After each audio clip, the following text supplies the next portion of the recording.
नमस्कार, मैं डॉक्टर शालिनी द्विवेदी आप सभी का अपने YouTube चैनल पर स्वागत करती हूँ। आप सभी के समक्ष प्रस्तुत हूँ अपना अगला विषय लेकर। आज का विषय है भोला राम का जीव। भोला राम का जीव एक व्यंग्यात्मक कहानी है जिसके लेखक हरिशंकर परसाई हैं। हरिशंकर परसाई ने इस कहानी व्यंग के माध्यम से भ्रष्टाचार और रिश्वतखोरी का पर्दाफाश किया है।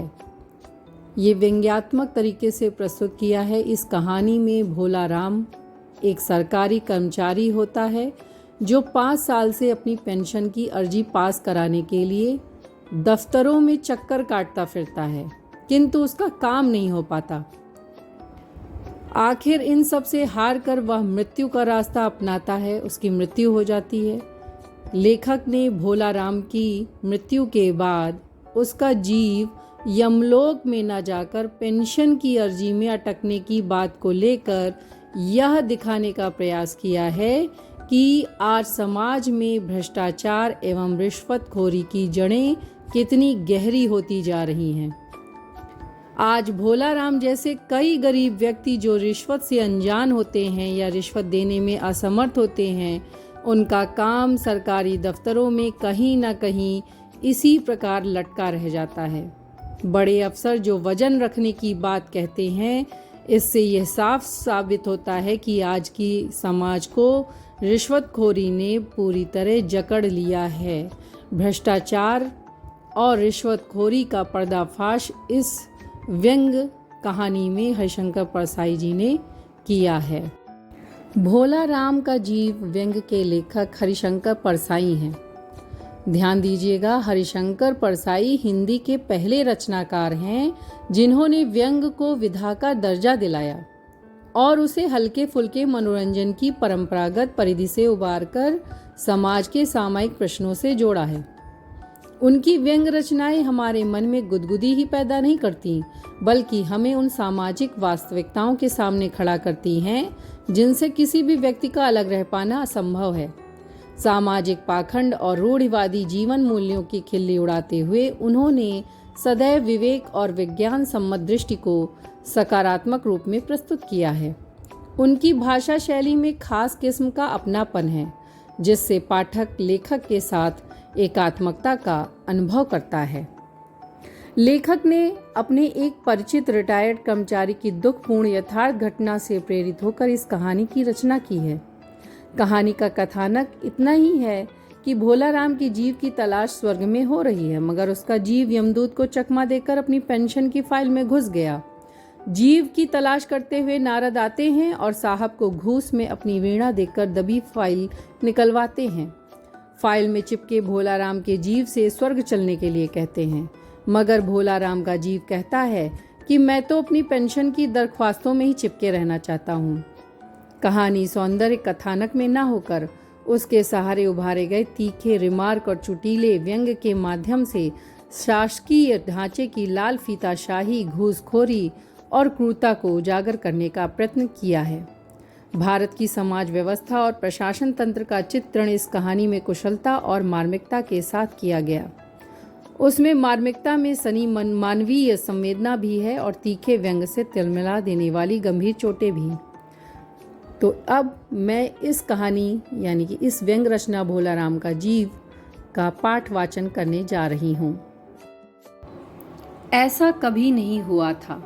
धर्मराज लाखों वर्षों से असंख्य आदमियों को कर्म और सिफारिश के आधार पर स्वर्ग या नरक में निवास स्थान अलॉट करते आ रहे थे, पर ऐसा कभी नहीं हुआ था। सामने बैठे चित्रगुप्त बार बार चश्मा पोंछ, बार बार थूक से पन्ने पलट रजिस्टर पर रजिस्टर देख रहे थे। गलती पकड़ में ही नहीं आ रही थी। आखिर उन्होंने खींचकर रजिस्टर इतने जोर से बंद किया कि मक्खी चपेट में आ गई। उसे निकालते हुए वे बोले, महाराज, रिकॉर्ड सब ठीक है। भोला राम के जीव ने 5 दिन पहले देह त्यागी और यमदूत के साथ इस लोक के लिए रवाना भी हुआ, पर यहाँ अभी तक नहीं पहुँचा। धर्मराज ने पूछा, और वह दूत कहाँ है? महाराज, वह लापता है। इसी समय द्वार खुले और एक यमदूत बदहवास वहां आया।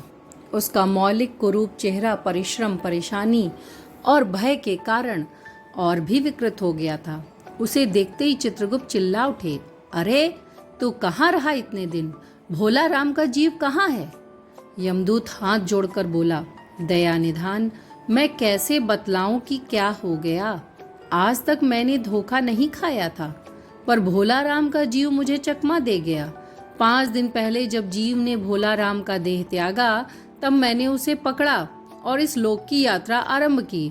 नगर के बाहर ज्यों ही मैं उसे लेकर एक तीव्र वायु तरंग पर सवार हुआ, त्यों ही वह मेरी चंगुल से छूटकर न जाने कहाँ गायब हो गया। इन 5 दिनों में मैंने सारा ब्रह्मांड छान डाला, पर उसका कहीं पता नहीं चला।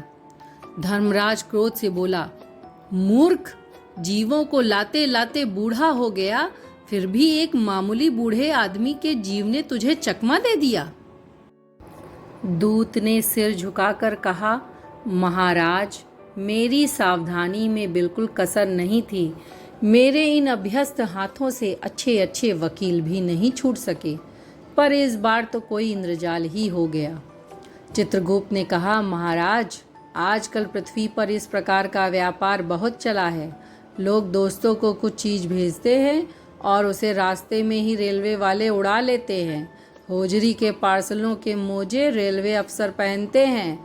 मालगाड़ी के डब्बे के डब्बे रास्ते में कट जाते हैं। एक बात और हो रही है, राजनैतिक दलों के नेता विरोधी नेता को उड़ाकर बंद कर देते हैं। कहीं भोला राम के जीव को भी तो किसी विरोधी ने मरने के बाद खराबी करने के लिए तो नहीं उड़ा दिया।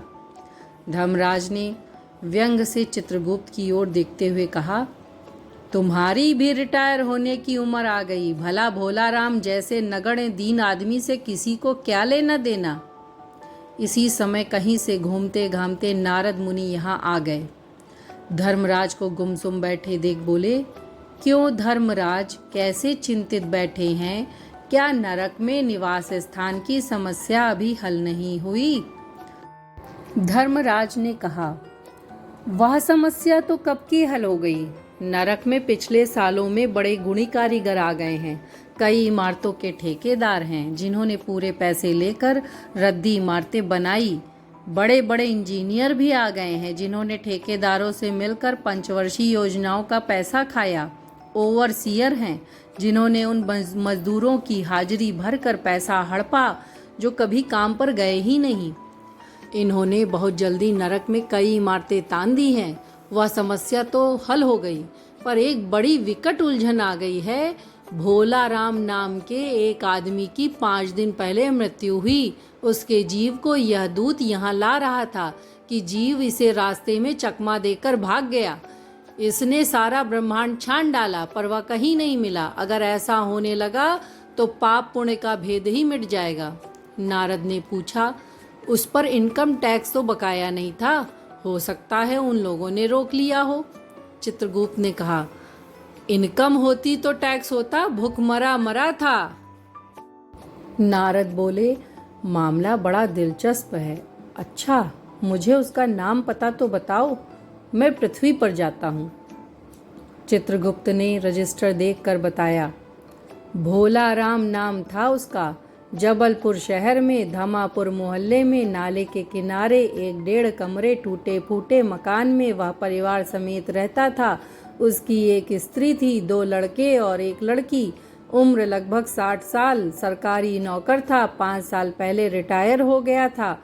मकान का किराया उसने 1 साल से नहीं दिया, इसलिए मकान मालिक उसे निकालना चाहता था। इतने में भोला राम ने संसार ही छोड़ दिया।